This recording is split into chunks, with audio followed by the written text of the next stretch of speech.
Today's story is called Piggybook and is written by Anthony Browne. Mr. Piggott lived with his two sons, Simon and Patrick, in a nice house with a nice garden and a nice car in the garage.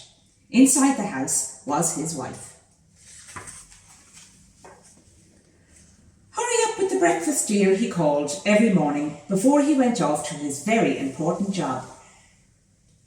"Hurry up with the breakfast, Mum," Simon and Patrick called before they went off to their very important school.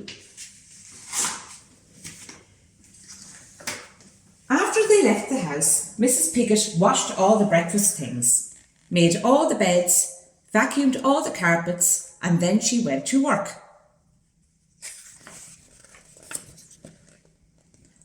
"Hurry up with the meal, Mum," the boys called every evening when they came home from their very important school.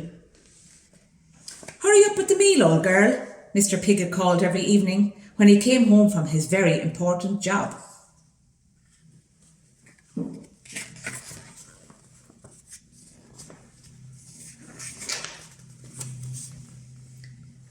She was nowhere to be found. On the mantelpiece was an envelope. Mr. Piggott opened it. Inside was a piece of paper. "You are pigs." "But what should we do?" said Mr. Piggott. They had to make their own meal. It took hours, and it was horrible.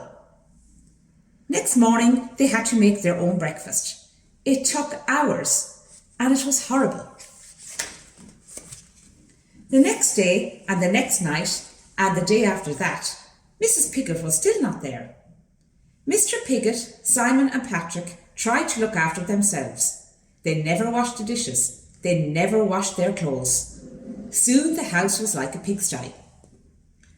"When is Mum coming home?" the boys squealed after another horrible meal.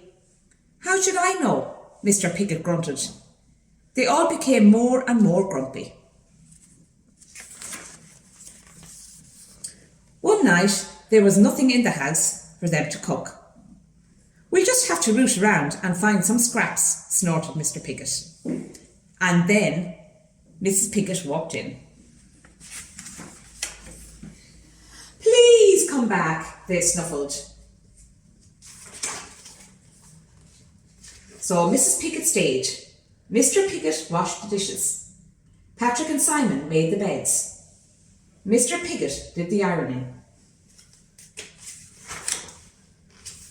And they all helped with the cooking. They actually enjoyed it. Mum was happy too. She mended the car.